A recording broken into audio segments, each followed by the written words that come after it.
क्या हाल है guys, welcome to another episode of Naruto Shippuden, जिसमें हम देखने वाले हैं एपिसोड नंबर 42। और अगर आपने अभी तक चैनल को सब्सक्राइब नहीं किया है तो गाइस तुरंत जाकर कर लो ऐसे अमेजिंग वीडियोस के लिए। तो चलिए देखते हैं आगे क्या हुआ।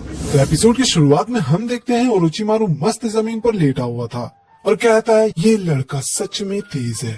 तभी हम देखते हैं वहाँ पर यामाटो आ जाते हैं और नारुतो का ये हाल देखकर वो भी चौंक जाते हैं। वहाँ पूरा धुआं धुआं हो चुका था और हम देखते हैं नारुतो फोरटेल में पूरी तरह कन्वर्ट हो चुका था। फिर यामाटो का क्लोन इन्फॉर्म करता है। फिर हम यामाटो को देखते हैं साकुरा के साथ और वो कहते हैं क्या फोरटेल आ चुका है। ये सुनकर साकुरा भी चौंक जाती है और कहती है फोरटेल। उधर यामाटो का क्लोन कहता है ये फोरटेल का चाकरा है जो पूरी तरह फोरटेल में कन्वर्ट होने की कोशिश कर रहा है। देखकर लग रहा है जैसे कि ये नाइनटेल का छोटा वर्जन है। फिर हम देखते हैं ओरोचिमारू को। वो भाई अलग ही लेवल का था। वो अपने मुंह से बहुत सारे सांप निकालता है और उसे भेज देता है फोरटेल की ओर, ऑब्वियसली अटैक करने के लिए। लेकिन होना क्या था, वो फोरटेल था। एक पंजा मारता है जिससे एक बहुत बड़ा शॉक वेव निकलता है। यामाटो भी बचने की कोशिश करते हैं और कहते हैं उसने बस एक पंजा मारा और इतना तबाही हो गया। फिर साई शॉक वेव से बचने की कोशिश करता है।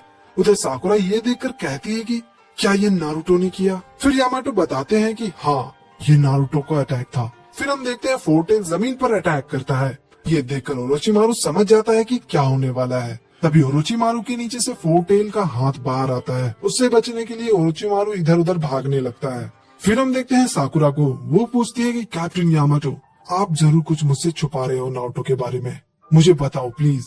फिर यामाटो कहते हैं साकुरा चाहे कुछ भी हो तुम्हें घबराने की कोई जरूरत नहीं है, मुझे इसी काम के लिए चुना गया है। फिर यामाटो का क्लोन मन में सोचता है कि इतना चाकरा होने के बाद भी ये मूव कैसे कर रहा है। तभी हम देखते हैं ओरोचिमारू अपने स्नेक से अटैक करता है, लेकिन फोरटेल का इतना ज्यादा चाकरा होता है कि वो गायब होने लगता है। इससे बचने के लिए ओरोचिमारू अपना बॉडी चेंज कर लेता है और फिर उसका बॉडी पिघल जाता है।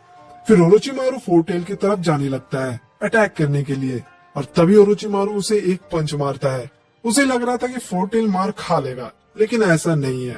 फोरटेल ओरोचिमारू को एक पंजा मारता है जिससे ओरोचिमारू का बॉडी बिल्कुल आधा हो जाता है, लेकिन ओरोचिमारू अपना दिमाग लगाकर अपने बॉडी को दोबारा जोड़ लेता है। उधर काबुटो होश में आ जाता है और साकुरा और यामाटो की तरफ बढ़ता जा रहा था। फिर वो कहता है कि ये अजीब है क्योंकि मेरे बारे में सिर्फ सासुरी को ही पता था, इवन अकात्सुकी के मेंबर तक को नहीं पता था, लेकिन तुम लोग यहाँ पर आ गए कैसे।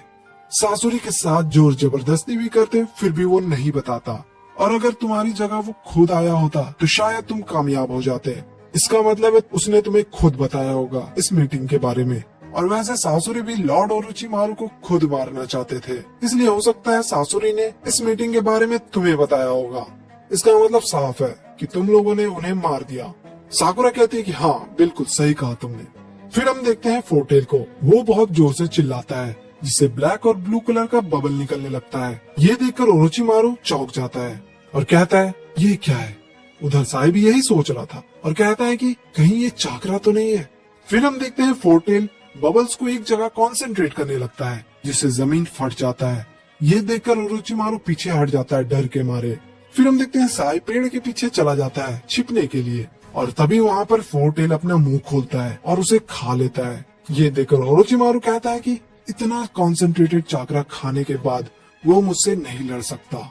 लेकिन तभी हम देखते हैं फोरटेल फूलने लगता है और ये देखकर ओरोचिमारू समझ जाता है कि अब क्या होने वाला है। तभी फोरटेल चाकरा का बीम छोड़ता है ओरोचिमारू की तरफ और हम देखते हैं ओरोचिमारू समनिंग जुत्सु का यूज करता है जिससे 3 बहुत बड़े बड़े गेट अपीयर हो जाते हैं। लेकिन वो इम्पैक्ट इतना ज्यादा खतरनाक था कि पूरा एरिया धुआं धुआं हो जाता है। इवन यामाटो का क्लोन भी उड़ने वाला था लेकिन वो बच जाता है। फिर हम देखते हैं फोरटेल को। वो बहुत ही ज्यादा गुस्से में था। वैसे ओरोचिमारू का पैर ऊपर और सिर जमीन के अंदर था। उधर साकुरा ये देखकर कहती है कि वहाँ क्या चल रहा है। फिर काबुटो मन में सोचता है जो मैंने देखा वो लॉर्ड ओरोचिमारू का बेस्ट डिफेंस था जो एक पल में गायब ही हो गया। फिर हम देखते हैं फोरटेल को। वो आराम से वेट कर रहा था, तभी ओरोचिमारू का स्वॉर्ड उसकी तरफ आता है और फोरटेल को लग जाता है और वो सीधा जाकर गिरता है टेंशन ब्रिज के पास जहाँ पर साकुरा, यामाटो और काबुटो थे। फिर हम देखते हैं ओरोचिमारू का गर्दन बिल्कुल सांप के जैसा लंबा हो चुका था और फिर साकुरा फोरटेल को देखती है और उसे देखकर बिल्कुल ही घबरा जाती है और उसे डर भी लग रहा था। और ये एपिसोड यहीं पर खत्म हो जाता है। तो अगर आपने चैनल को सब्सक्राइब नहीं किया है तो गाइस तुरंत कर लेना ऐसे अमेजिंग वीडियोस के लिए।